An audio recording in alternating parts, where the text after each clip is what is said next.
Okay, I'm gonna end the test because we'll see it. Supposedly we're live. I guess we Like, didn't talk. I didn't. We didn't talk about how do we know if we're live or actually live or not. I don't know. Maybe we should look and see if someone will uh, Confirm. Confirm. confirm that we're live. So yeah, I remember the whole Oh, hey, it's Bill Lindsay. 45 minutes. Bill Lindsay. All right, excellent. I'm It's gonna my dad. I'm gonna meet that man in person one day. Yes, you are. Yes, you are. He's It's very close here. it's taken years and years to get geographically closer and closer to Bill Lindsay, but we've still never met in person. But I'm glad he's Excellent. here. Yeah, yeah. I just called them last moment, and they're like, "Hey, want to watch me and Paul?" Okay, so So, I do get the chat. Okay, that's good to know. That was a good test too because I can read the chat. right. And now I'm going to move the chat over here so that I can kind of see it better too. There we go. Hey, Kami from Torch is here. Hi, Cammy. This is gonna be. This is us feeling everything out. So we told everybody 1 o'clock. Spencer and I did some tests to make sure it wasn't a total disaster at 1 o'clock, but we haven't really figured out when's a good time to start. But this is also going to be recorded, so we can start whenever, as long as everybody is seeing and hearing. Someone is seeing and hearing us. Yeah. Okay, cool. We got a few. I want to know who put a thumbs down on this video already. Oh man. I'm going to chalk that up to a misfire, an accident. Okay, so we decided to first kind of talk about what is this show, right? Right. Okay, so this is the first and final episode of XR Talk. Unless stated otherwise, it will always be the final episode.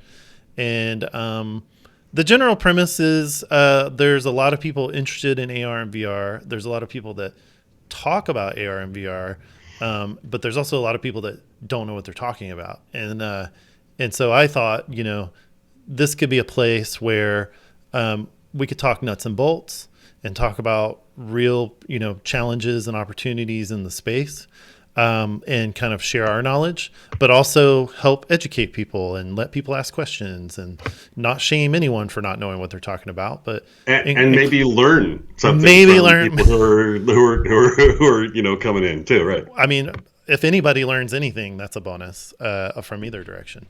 So that's the general idea. So we encourage people to ask questions. We're going to be trying to keep an eye on the chat. Alex Goldberg, I see your message, and we've got a few little topics we can cover, but we're going to be free form with it. We're going to try to keep it to an hour so we don't ramble too long because we can do that. So myself, I'm Paul.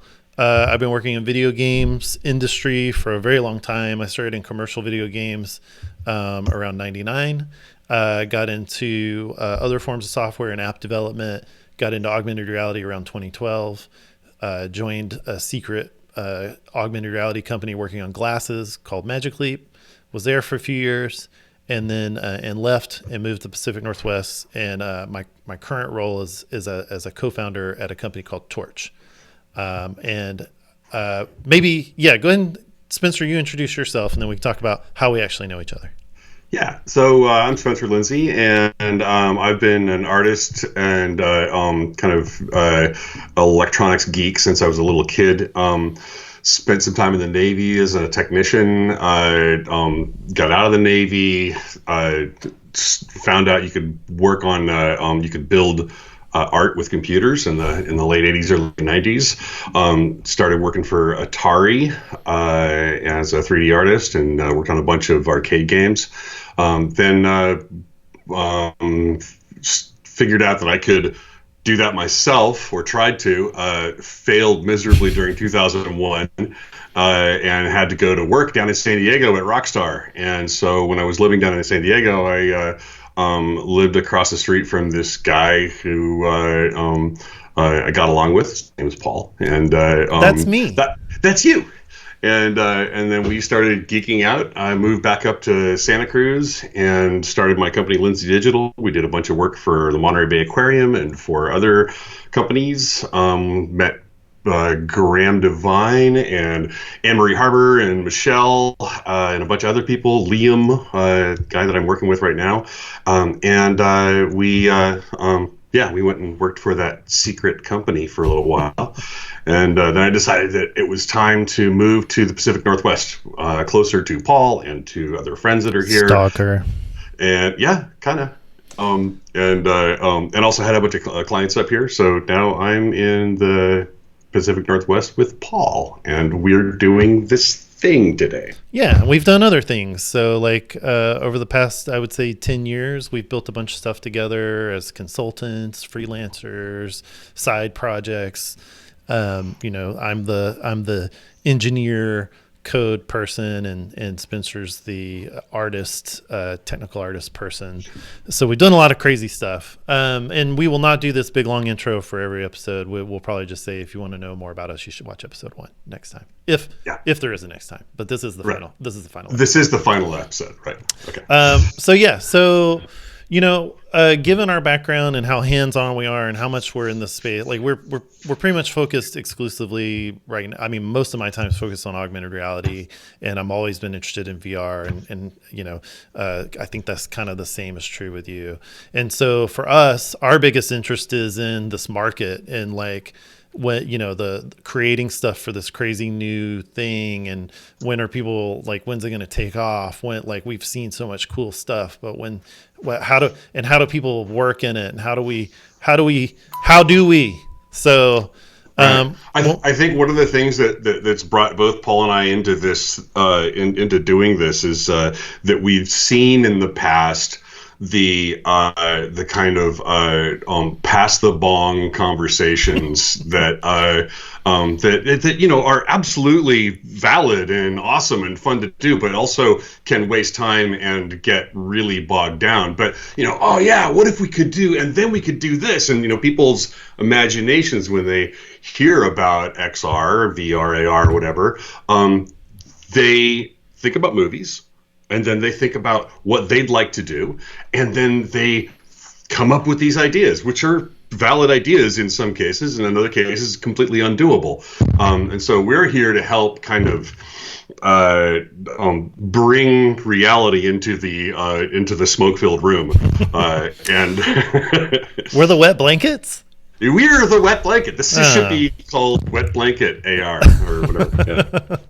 So, you're booming on your mic? Are you going off your inline mic, or is that? Oh, my booming! I'm doing this. I'm bonking on the table. I'll stop.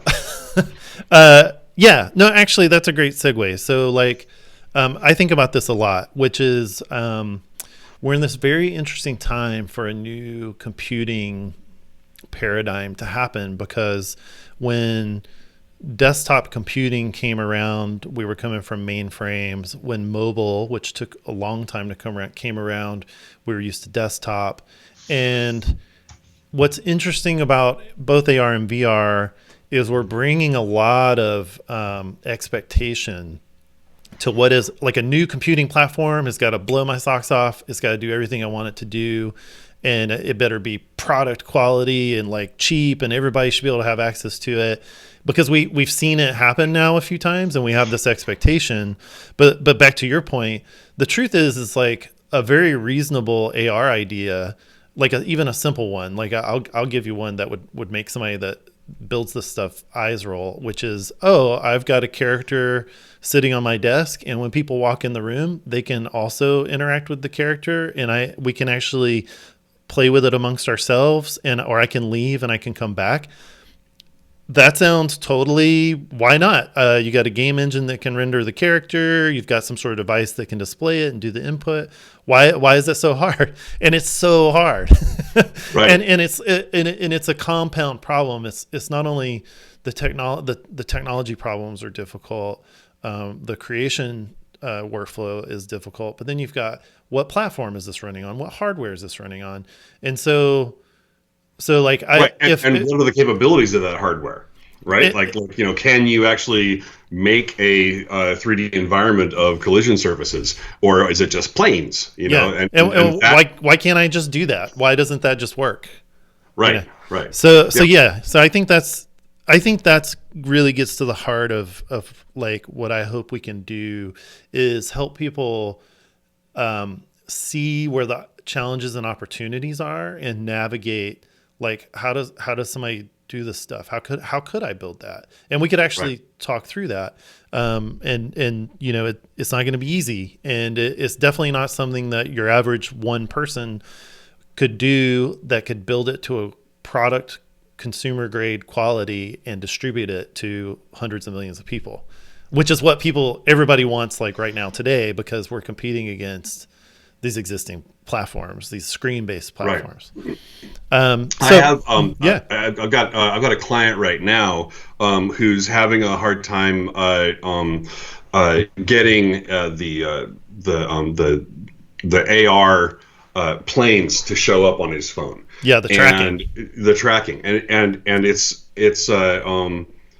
it's not because the program is broken, and it's not because he's broken, it's not because anyone's doing anything wrong. It's because the machine vision can't see the surface, or it's because it's too dark, or it's because it's got a super repetitive pattern that it can't pick up on. And there's these little things that seem to the average user to be like, well, why would that matter? Right. These really complex reasons why it matters. And there's no user experience to guide that person accurately. Like there's a little bit, like you see prompts like move your phone around, blah, blah, blah.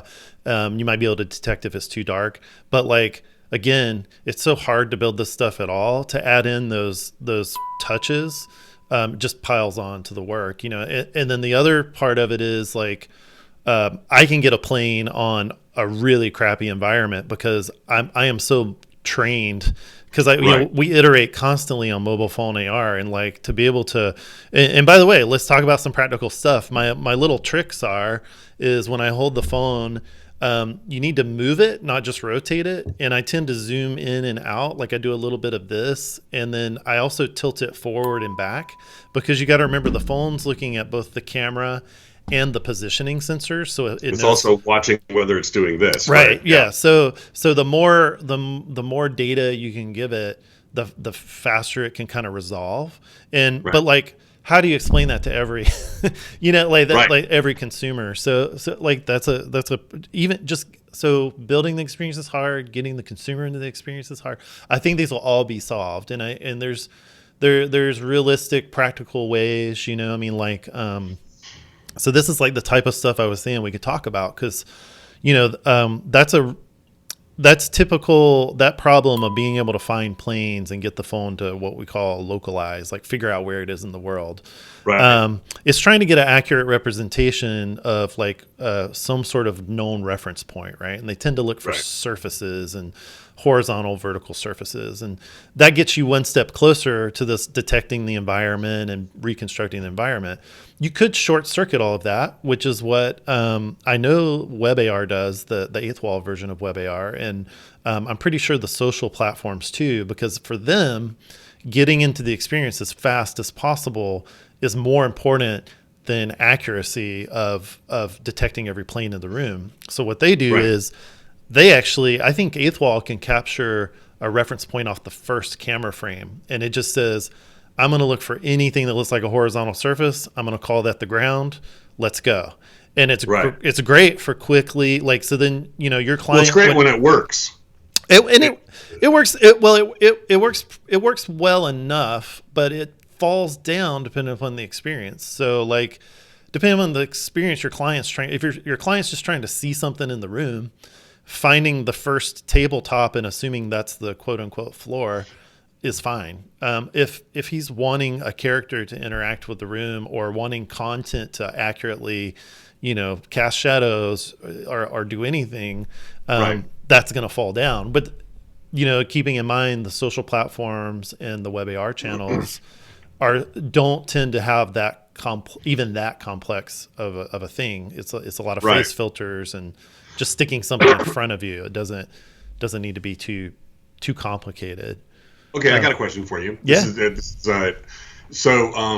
A client yesterday, when we were in a recording studio, said, "Hey, can I put him on my shoulder?" Can I put this little character that we're developing for him on his shoulder? Why not, right? Why wouldn't that be? That's a totally reasonable question. Right, absolutely, right? It's like, well, but there's no plane there, and we're using ARKit, so you can't. You could put your shoulder down by the part of the table and and kind of like pretend like he's on your shoulder, but you have to line it up. So what's the answer there? Well, this is a perfect example of the challenge. I would say you could also consider ARKit does skeletal tracking, so you could actually detect someone's shoulders and frame, but then like, what if they're wearing a puffy coat? And like, and that kind of that's a good segue. So we did get a few questions from Twitter, and we thought about just doing like a straight up Q&A, but the more we talked about it, we felt like we could weave in some of the questions, and so like one of them was around blanking out. Well, we had the Q&A was Ben, Canny, Martine, and David all gave us stuff. Yes. Yeah, and a lot of it was around how to adoption and how can I know what I wanted to get to. This was a topic we called out, and then we had a question related to it. Was like, do you need video games experience to work in AR? And right. This is an interesting reply. At, right? So my take on it is, you do not need video game experience to be productive in AR or VR. If you are working on certain aspects of a project. And so I don't think there's a hard requirement like, yeah, you got to learn video game stuff. However, because of these challenges, like the one you just brought up with how can I put a character on my shoulder, we have such a bag of tricks that we've built up from being game developers. Like we know how we could fake realistic looking smoke without using a ton of geometry. Like we know how we could fudge the system, because a lot of video games are all about that. And so we have this really just inherent intuitive knowledge around rendering, optimization, how the things the data we have access to. So I would say in that respect, it's a huge benefit. So so my answer is, it's not a requirement, but it's hugely beneficial, especially if you're trying to build stuff today. Yeah, and I think that there's also an aspect of gameplay that we learn as game developers. Yep. That is highly connected to the user as an experience. So when we're doing stuff with this really weird technology where there's things in the room that aren't really there, it would help to have a prior experience about teaching people how to do something, teaching people through experience how this whole thing works. Scott just asked us a question too about Apple. Will Apple be able to give us a consumer grade experience that everyone expects from AR within the next 2 to 3 years? Glasses wise. Yeah. So, and we got a similar question from our buddy Ben about the milestones over the next 18 to 24 months. I don't know. I have a response, but do you have a response? I'm constantly amazed at what comes out that I wasn't expecting. Jerry's thing in Santa Cruz, the with Cast AR. Oh yeah, the Tilt 5. Tilt 5, right? Yep. Not Cast AR. That's a version of AR that I wasn't expecting, and there it is, and it's apparently quite good. I haven't tried it yet. I thought that Magic Leap was going to be the be all end all. I thought, oh my God, we're going to make this thing and it's going to be incredible. And yeah, it's good. It's not great, but it's amazing in some ways. The Nreal glasses, I tried them on at AWE. They were super bright and really fantastic, but only planar detection. guessing what Apple's going to do is like an industry job.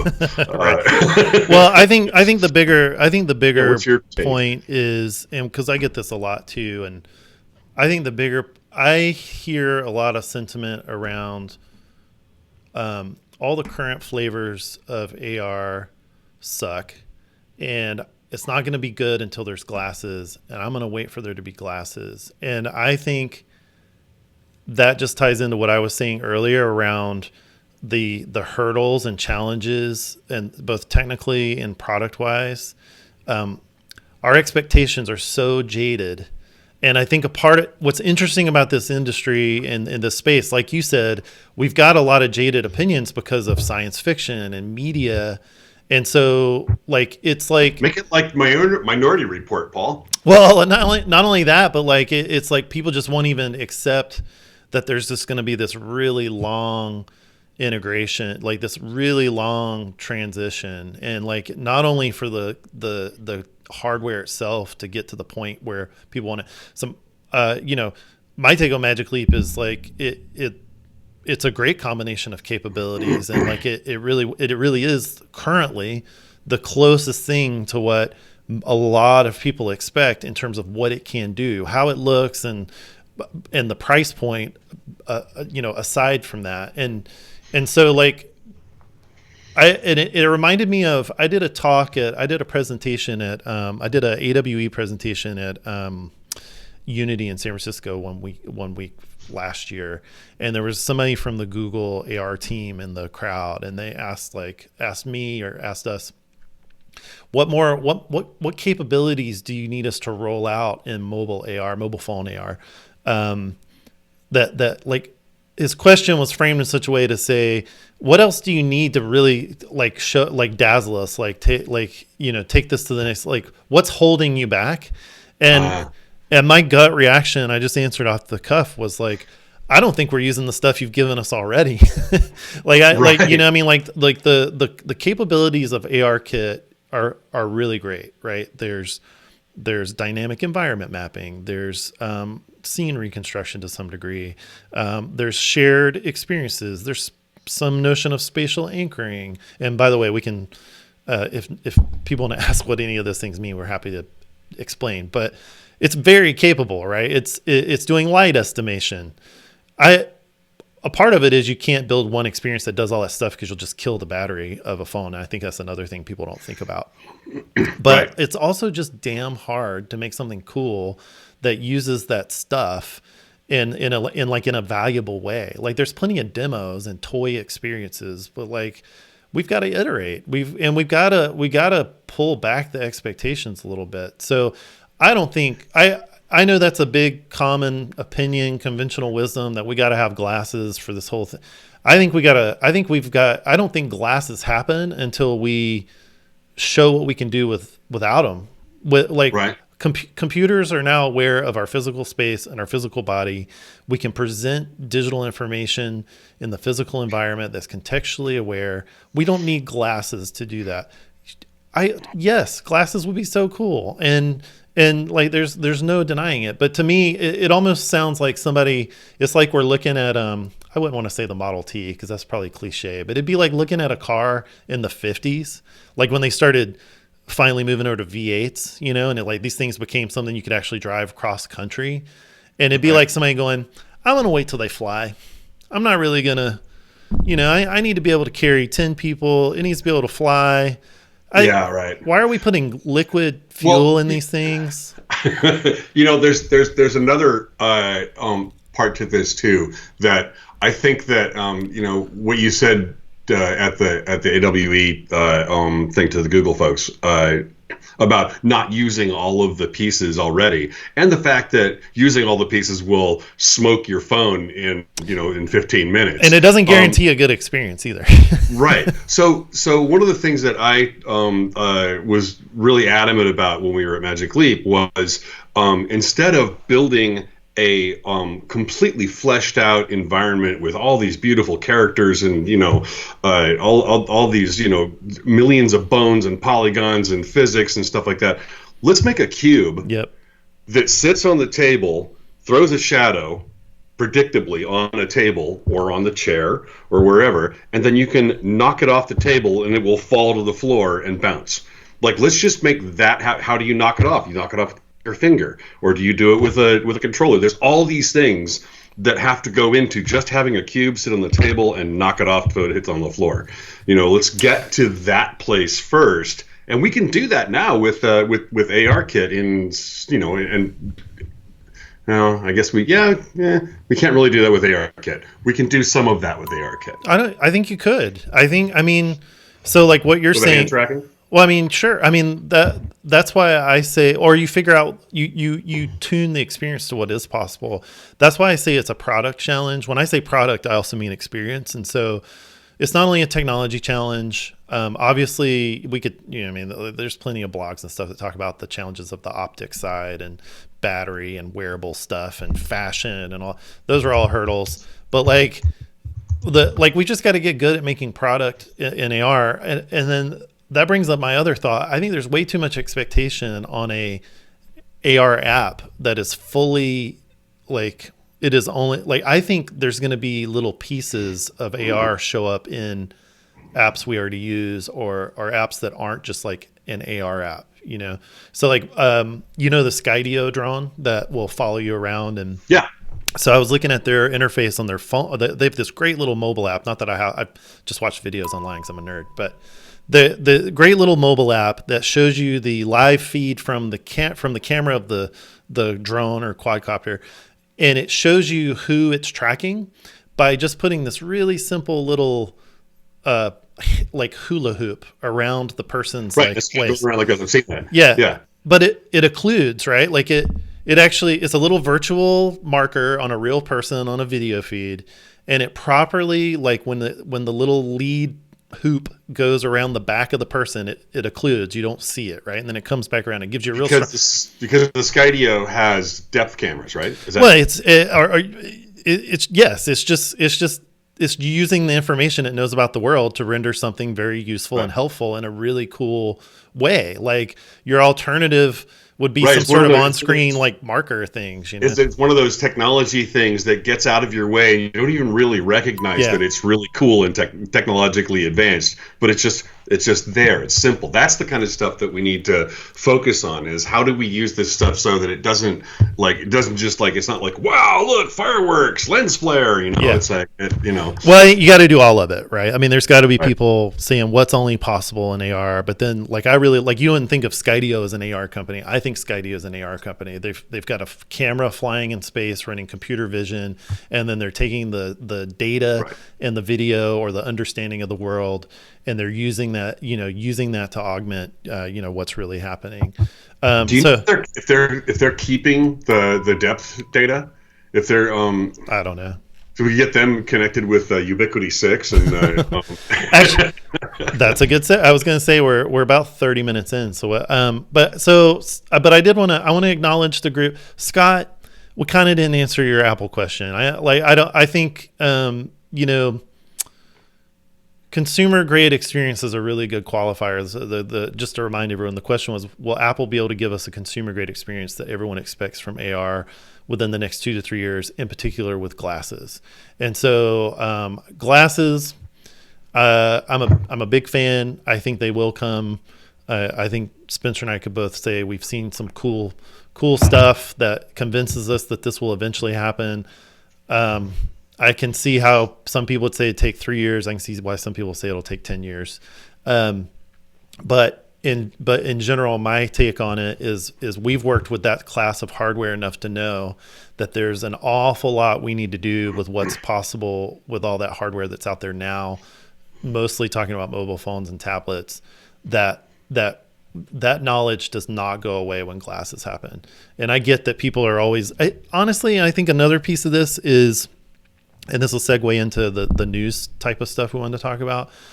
People are always just expecting that big breakthrough, hundreds of millions of users type of thing, and that's been twisted a little bit, I think, by kind of it is the Silicon Valley mentality. Like we don't invest in tools, we invest in platforms. We don't want to invest in interoperability. We invest in attention, and so So I think AR is a really this is why it's such an interesting topic, right? It touches on all this stuff. It could disrupt all that too, Right. and I think that's possible too. And so I was going to try to talk about some of the news stuff, but did you have something you want to add? No. I guess I had a conversation the other day with someone who said that mobile AR is dead, and that and they were just really down on mobile AR, and it's the future is these glasses and VR, and it felt to me like, well, why can't we have both? And honestly, we don't have both yet. We have mobile AR, and that's the most ubiquitous display of augmented reality that we've got right now. And so let's work on that until the hardware comes. There is a ton of value in what's available today that needs to be unlocked, and I think it's way too close-minded to be like, I've not been impressed by mobile AR, and to like and especially if you work on this stuff, you'll really start to see really quickly how this stuff translates into that glasses thing. So I'm all for glasses and wearables, and I tend to always talk about AR. We want this to be the XR talk. So we the same thing on the VR side. The Quest is, as far as I'm concerned, is killing it. Like they finally hit that combination of like, it's still early, but it's that pick up and just use it form factor. It's the price point's digestible for a lot of people. And so it's on a good path. And look how long that took to happen and AR is all the technical challenges of VR plus some, right? And so look how long it took from, the DK1 Rift to what we have, the Quest. It's been 5 years, maybe. I've lost track. So let's talk. So we don't always want it to be a rant and ramble. We want to talk about some newsworthy stuff so people feel like they're on top of things. And so let me see. I'm going to attempt a screen transition, everyone. This will be the first and possibly final screen transition. So we're going to switch over to my browser. Oh, I think it worked. So I just have two things. Actually, let's talk about this is fresh, piping hot news. I was just having a whole big Twitter conversation about this. So Apple announced they put out a tool. They call it Reality Converter.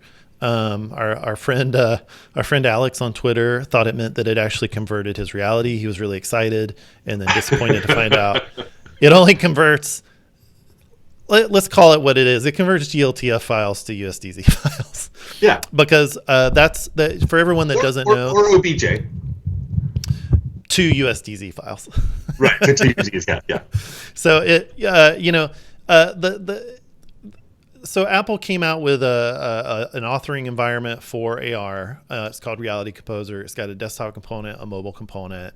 It's not a full-blown game engine. It has some of those aspects to it. It allows people to build interactive AR stuff. It's cool. They only support USDZ as a file format, and then they've created their own file format called .reality, which is kind of all these things together. So basically, like, all this tech gobbledygook means is Apple's built a very proprietary but very easy to get into AR kind of creation environment. Obviously, the only thing you can put out of it will only run on iOS devices. It only makes sense to run it on a iOS device. And the biggest problem, one of the biggest challenges we see when we see people trying to get into AR and 3D is assets, which has made Spencer a whole lot of money as a consultant over the past several years. But, taking building a 3D model, animating a 3D model, getting it into something I can control is a huge challenge, and this is them recognizing it. So they built a little desktop converter. So I don't know. I tinkered with it. I think you tinkered with it more than I did. It's only been out for a couple hours, but yeah, I downloaded it when we were made aware of it by, I forgot who it was. Who told us? Was it Alex? No, I think it was me. It was me. It was you. Okay. It was that guy Paul. I looked at it. Downloaded it. You have to be a developer for Apple in order to even download it. It's okay. It won't pull FT it won't pull in FBX files. I found the only thing that Actually, I it could. will. We Oh, but you figured have to. you have to hook up the FBX SDK from Autodesk, which requires you to install Python, and then you can install the FBX SDK, and then magically Reality Converter will convert FBX. Right, So right. here we go again. This is like perfect punctuation of the whole reason why we're trying to talk about this stuff, because like this stuff gets so complicated so fast. And Right. I'm gonna speculate. Anybody from Apple's free to correct us here. I think this is a way to say, hey, you know all those cool models you can get off Sketchfab and Poly and TurboSquid, and everybody's passing. Google is like passing GLTF files all around. If you wanted to get those into the Apple ecosystem, that you'd have to open it in Blender or Maya, and that's going to be Right. here's just a little desktop utility that turns your. And so on one hand, it's great because like I know even for me, like I've always told you, dealing with 3D model files, I've always done a lot of creative and technical stuff, but I have never been able to truly feel comfortable in manipulating 3D models and the geometry, the texturing, the conversion, the lighting, all that stuff. Right. It's just not my wheelhouse. So on one hand, this is really cool. It's a viewer. It's a way of giving someone, without getting into the deep dark abyss of Blender and Maya, a Right. way to work with a 3D model. But yeah, It's also, but what's interesting is, and I think you guys probably felt some of this pain at Torch, was is that you can just dump any model you want to into it, and yeah. and it'll there's no limit on polygons or I think it's probably on texture size. And I know that you guys have a hard limit at Torch on texture size, which Josh just bumped for me. Thank you, Josh. But like people can, if you make easy tools for 3D, that's great and awesome and perfect. But if you make easy tools for 3D, someone is going to put a really big file or a really badly built file into that easy tool, and then you're going to come out the other side with something that doesn't run on your phone or your target hardware, and you're going to be confused and sad and really not know what you did wrong because Yeah. you gave this easy tool, right? So. It's making a gun easier to shoot. Yeah, right. Shoot yourself in the foot with. Yeah, no, I mean, like, right. Yes. So, like, my hot take is it's a very basic utility. I get why they had to do it. What I would like to see is perhaps some more analysis. Like it says, "Ooh, this is a big file that may not work on." What would be really cool is if it said, this will run on these devices, probably won't run on these devices. Like seriously, like that is, you'll never know. Maybe it does it. I doubt it, but maybe it does it. But you'll never know until you convert it, drag it into Reality Composer, or quick look it, like it, and then you got to iterate, and you don't know why. So like, we need, like, and that's kind of like this whole thing, right? Like this is all this implied knowledge that you got to have, and that's what it kind of goes back to me seeing video game stuff. So is there anything else you want to say about the Reality Converter stuff? Just that I had a hard time figuring out what the scale was. Like they don't make it really clear what the scale of the file that you're putting in is going to be when it comes out the other side in AR. And so that just, I have some thoughts on how to fix that, but that's maybe something I can talk to you about later. Well, it actually brings up an interesting point. Like this is yet another layer of the tiny little piece. The sticky wicket of 3D and AR is like scale. All the 3D tools just deal with units. They don't represent any real world measurement. And usually when a video game team is building a game with these tools, they just mutually agree 1 unit is equivalent to 1 meter. Or if it's a large scale game, you might choose a different scale, but it is yours to choose, right? And the art pipeline is set up to output at that scale. The code, the physics code is tuned to that scale, and it's all this little in a vacuum. With AR, we're taking that workflow and that notion, and we're saying, well, we're going to put this virtual object in the real world, which is measured by, meters, feet, whatever your preferred standard of measurement is. But like, if I bring in something that's a 1 unit cube, is that a 1 meter by 1 meter by 1 meter cube? Is it Or is that a centimeter? Right. Yeah. And so like, that's just yet another example of why this stuff's so hard and why it's not just like, oh, I want to build a cube.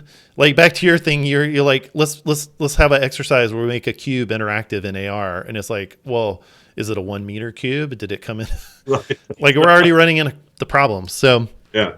So yeah, that's another good thing to point out. So maybe, we're kind of open with what this whole show is going to be about, but maybe we could deep dive on some of that stuff and talk about how we deal with that.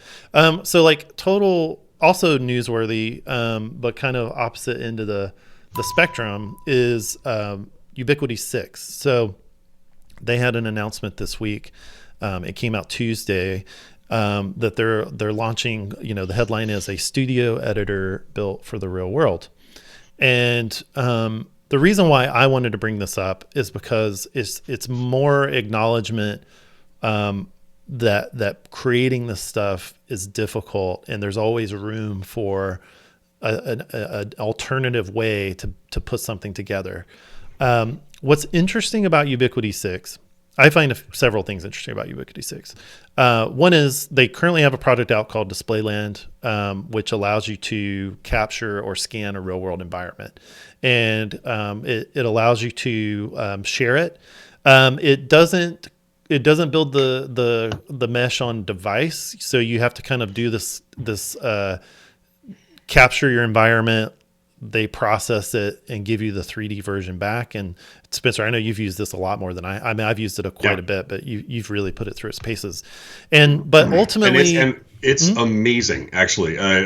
Coming from a lot of photo work before using Ubiquity 6, I thought, oh, no way, this is going to be a toy, right? And at first it was little point clouds and stuff. But man, now that their capture is getting really accurate. And in fact, I did my backyard the other day to work with my girlfriend on the backyard, kind of like what we're going to do in the backyard. So I scanned it with Ubiquity 6, and the model that came in was better than my scan with a DSLR and using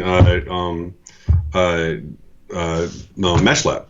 So yeah, but at the time, for a quick scan, until this announcement, we're like, cool, you can scan in stuff. Now they had a little hint towards this, which was once you got your scan back, you could drop 3D models that they provided you, like stickers, right? Like it's like a palette of 3D models with some animations you could drop in there, but you couldn't create anything interactive. You couldn't, there was some tricky ways you could view it in VR, but it was just kind of like, it was like a 3D Instagram, right? Like is how it felt. Right. So I'm sure people are tired of seeing this webpage because that's the only thing I have up right now, but I did want to zoom in on this graphic really quick because this is what I find really interesting and subtle about this announcement is once you once you have a mesh of a physical environment, you can use that in two ways that a lot of people don't think about. One is you can take the mesh and use it as kind of like your canvas to place content or anchor stuff. But you can also use that mesh when you're looking at it in an AR context as a way to kind of localize the content to the real world. So in other words, if I have a scan of an alleyway and I choose to put a fun little thing in the corner of the scan, then when I'm in the real alleyway with my phone and I'm using all, this platform, it could put that content in the real world scale for me to view. And then there's some more subtle stuff like, you could possibly use this for occlusion and shadow casting and more subtle stuff like that. And light casting, right? Yeah. So I'll get off this page, but what I wanted to show is what they're implying here is that you can build interactive experiences that are not only kind of this dual mode, you can view them within the context of a scan or in the context of the real world. They're also implying that there's persistence, which means if I put something in that alleyway and then I say, hey, Spencer, when you go by there this afternoon, I left you a surprise, and you can bring it up on your phone. I've been wanting that forever. Yeah, it sounds like a totally easy thing. It's been historically very difficult to do. Then there's multiplayer, which is, hey, Spencer, we're both in this alleyway together with our own individual devices. Let's interact with this piece of content together. Also technically possible, but very difficult to do. And then also showing a desktop mode. So I think this is what's exciting about this to me, and we'll get more details as they share. It's implying that they're thinking about this idea of persistence, shared experience, and I'm going to take a wild guess and say they're running heavily on top of the web side of things, because they specifically call out web VR. We happen to know just from tinkering around with the app that they have out now. And by the way, it's free to download on Android and iOS. It's called just search for display.land. They're big on the web stack of things, which is really interesting, because that means they're not trying to, for us to have all those experiences potentially, I don't need to tell you to install the Displayland app to be able to view this thing.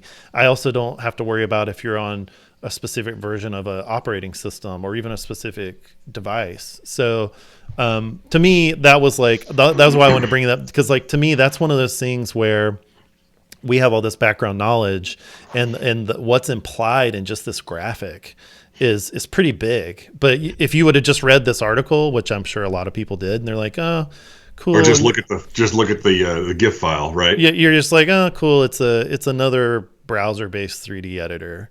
But even then, I would point out the cool thing in this screenshot is they're showing you your import of your spaces. Like, they have this notion of spaces. So I've captured a space. I can now bring it into this editing environment and work with it and build an experience around it. So, in this case, someone, like, just to give a practical example, and what's being demonstrated here is somebody went to a skate park, scanned in a real world skate park, and then used that scan in like a not even an AR per se game, where you can skate around the scanned in skate park like a video game. But what's implied by the other more subtle stuff is that I could also go to the real world, that real skate park, and run around it and play the game as a real skateboarder holding my phone, which sounds really dangerous now that I say that out loud. But that's cool. So that right. I wanted to, I thought that was cool to share. Oh man, I am firing through the transitions left and right while I get my bearings. We'll go to side. It's funny. I'm watching the cast from here, and it just switched to the skate park. Oh yeah, there's probably some serious lag. So that's kind of like a little bit of news. Like, if people are like, what popped out as interesting to a couple of 3D plumbers like us. I think those things were really top of mind. I can dig into some questions. We've got a few more minutes, so this works out. And if people want to post live questions, we'll try to field them. But we do have a few. So, Cami from Torch. Yeah, Cami from Torch asks, what AR solutions are easy to implement successfully right now, and which ones are the hardest? I think that she's kind of a ringer. Cami knows what she's talking about. So yeah, she does. She might be setting us up. I mean, AR solutions that are easy and AR solutions that are hard. It's kind of a interesting question, because they're really the only easy AR solution is model viewer on a plane. I mean, that's everything else gets to be kind of complex and hire a programmer. Or hire a programmer, right? Which may not be at which point it's right, and it's also that also is not a simple solution, because the programmer's got to figure it out too. Yeah, I agree with that. So I actually I've written up a little thing. I want to share it through the Torch blog, but so like, let's talk about if there has been one common thread this entire conversation, it's how hard this stuff is. And one of the things that makes it, in my opinion, unnecessarily more difficult is the fragmentation of tools, platforms, and how you deploy this stuff. So let's forget how hard it is to build some of this stuff. But how do you Right. let's talk real practical. I sat down with an agency out of Portland here a couple weeks ago. They've got a client that is doing a retail product in a retail setting, and they're doing a bunch of stuff. And this is what I love to hear. It's not we're looking for an AR thing, or we think AR is going to it's more like this is a comprehensive campaign that's got a lot of different media elements, and AR is one of them, and we're trying it out, and we're keeping it simple, and we're not getting over ambitious. It's beautiful, right? It's exactly what you want to hear, because the more people that feel that comfortable dipping their toe in that water, we can continue to iterate. I think iteration's everything. So it is really simple. A customer walks into the store, sees through some physical signage that is possible this is a food product. I think it's okay to say that. Sees it as possible to get recipe suggestions for this food product through their phone. And they wanted to do it using AR. Partly just test the engagement of AR versus because somebody would ask, why don't you just bring up a web page that shows? But then, you could also, there's 3D things you could do with that. But first they were keeping it simple, like this just simple mechanic. And it's like, okay, great. Well, here's your 3 choices. You can build an AR application from scratch and have people install it to be able to view the content. That's not great. A lot of friction, especially in the moment retail point of sale type of situation. Yeah, not even as a geek, I'm not doing that. Right. So you could put it in an existing mobile app. You're taking a gamble on if they have the app installed, but maybe you have lots of loyal fans and maybe there's something there, but you still got to build it integrated into your mobile app. And only the people that have the app installed are going to see it. So a lot of people are attracted to WebAR. WebAR is cool. WebAR opens a link like any URL and brings up in your mobile browser the content. And that's cool. But to build that content, you've got to use a tool that's probably not very familiar to you, or you've got to find pretty much a JavaScript programmer that understands a little bit of 3D programming. So even like that's kind of a pain. There's a barrier to producing it. The barrier switches from the user to the developer. Yeah. And so in the case of WebAR, it's getting better, and I'm excited about the momentum behind it. But it's still a challenge for even this simple use case. I don't have this guy didn't have a developer on staff, didn't have, this is a small budget thing. And then he said, what about social? Like, I know I can do this stuff with Facebook and Snapchat and Instagram. And it's like, yep, that's a totally viable path, but they have their own proprietary dedicated tools. So each one does. Yeah. Right. So if you want to build it for Snap, you've got to build it this way. And if you, in Lens Studio, and if you want to build it in Facebook, you got to use Spark AR. And then like in this case, like you said, Quick Look is Quick Look is a model viewer when we say Quick Look. So you can tell both Android and iOS in a browser, I want to bring this 3D model into AR, and it kind of gives you some of that low friction, fast engagement that WebAR does, but it's very, very limited on interactivity. And in fact, I think you might as well count on it not having interactivity for a little while. Apple's trying to address that with that whole Reality Composer thing that we talked about earlier, but that's only going to work on iOS 13 and up capable devices, which eliminates a whole lot of people.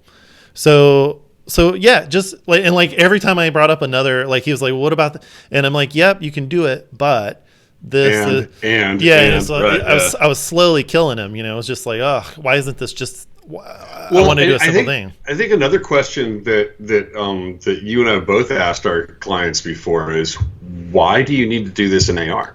Yeah. Why does this have to be 3D? Why does it have to be 2D? What do you have in your mind that says that, like when a client comes to me and says, I want this to be in 3D and I want it to be AR, and it's like, okay, so explain to me like why that is and how that's going to help you get, what are you trying to accomplish? Because maybe AR isn't the way to go. Maybe VR isn't the way to, it's like. That is the paradox. And the paradox is people don't know what's possible, and nothing will kill something faster than them putting unreasonable expectations on how it will perform and then being disappointed by it.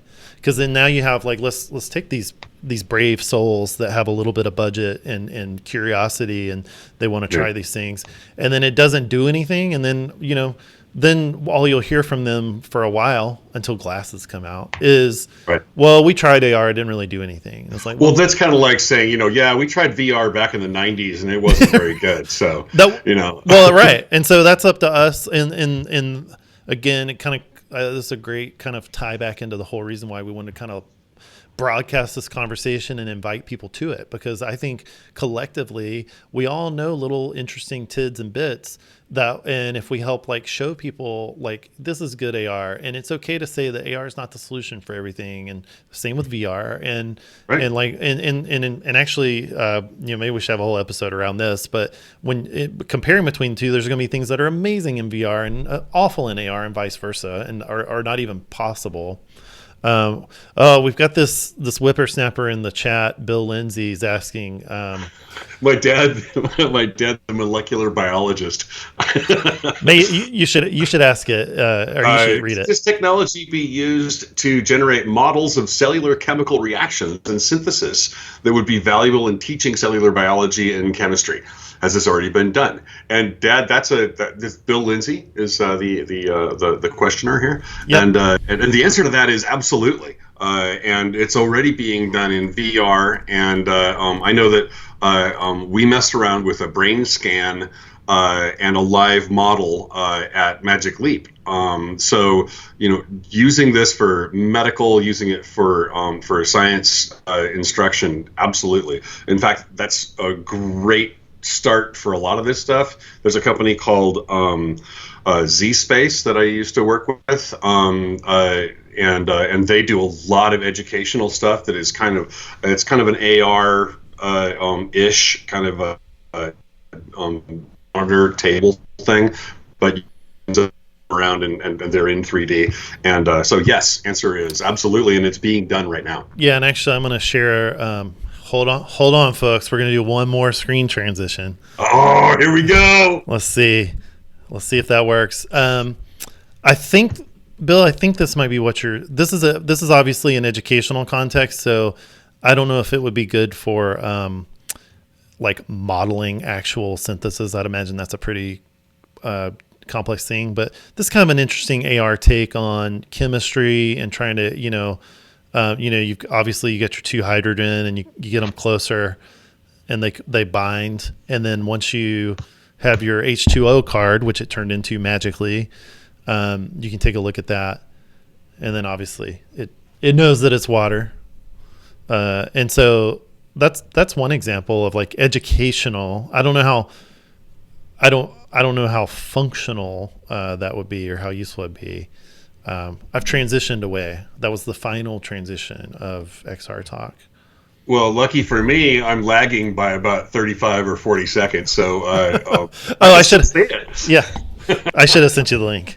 But yeah, we could share that. Yeah, I think what I tell people is if in that gap between the physical world, whether it's a physical environment or objects or both, and digital information, an interface, data, if they're in that little air gap between those two is where AR is. So like if it's beneficial, and this kind of ties it all into what we're saying, like not doing AR for the sake of AR, but if there's a uniquely beneficial value delivered from a simulation or a computing system having physical awareness of a person, object, or place, that's where AR shines like that. And it doesn't have to be this crazy complicated science fiction thing. It can be really like Measure. Like I think the Measure app from Apple is my most used AR app right now.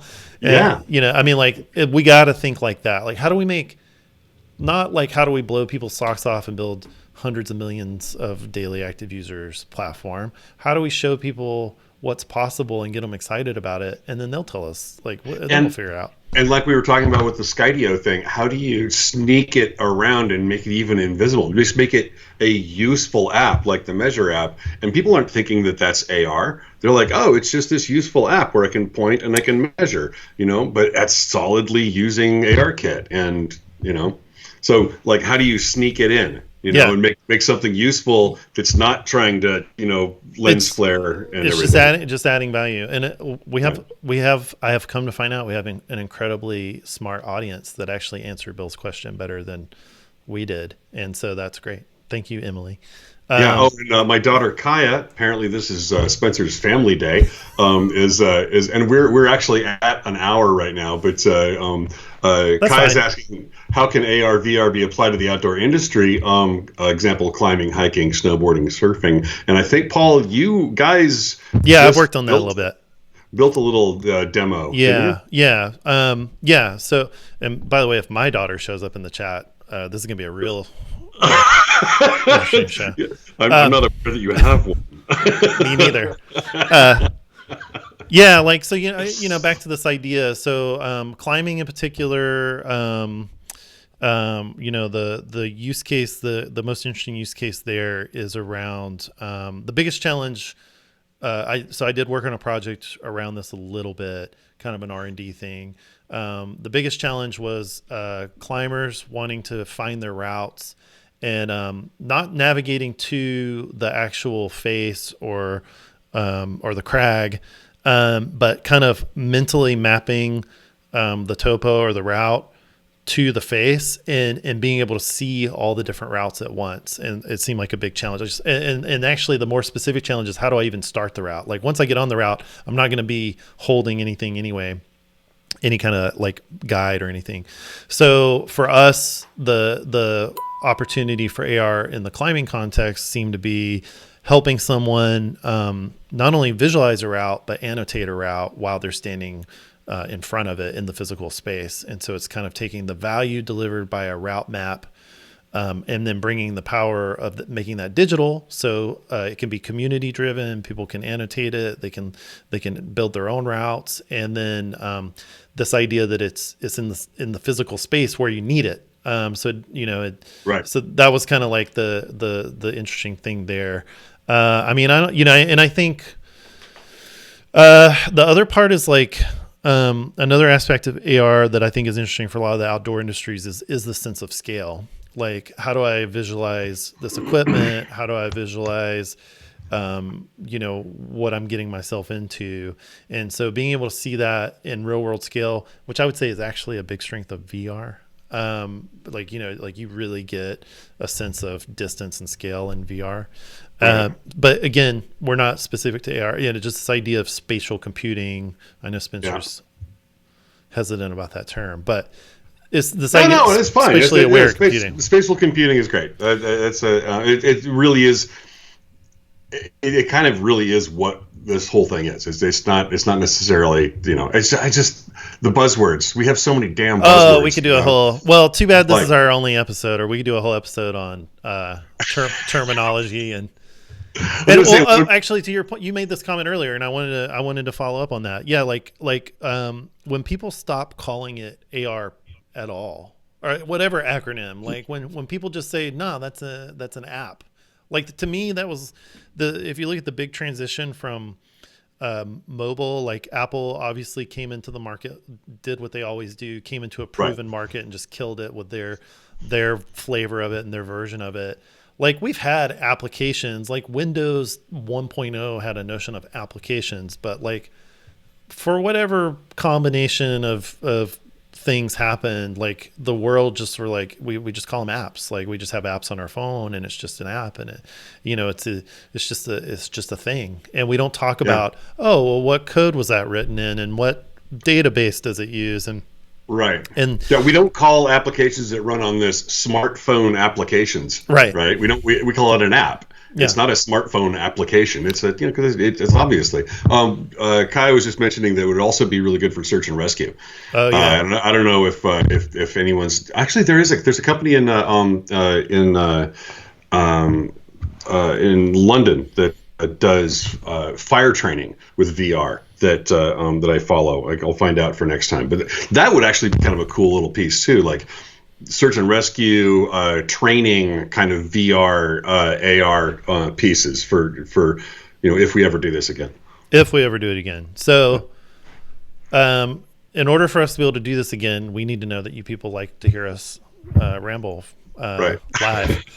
So now hopefully you have a sense of who we are and what we want to talk about and how we can help. And I really want this to be inclusive. I want this to be a place where people think, I just had this wacky AR idea. Oh, maybe I don't want that. Yeah, I do want that. I want people to come and say, how would this be, why isn't this happening yet? Or here's an idea. Why is this a problem? And this is an open forum. We will try to have topics to because we sleep and breathe this stuff. So to help people kind of get some bearings, but no questions too simple. No idea, is going to be rejected. And if next time I'm going to attempt to replace this with a 360 camera.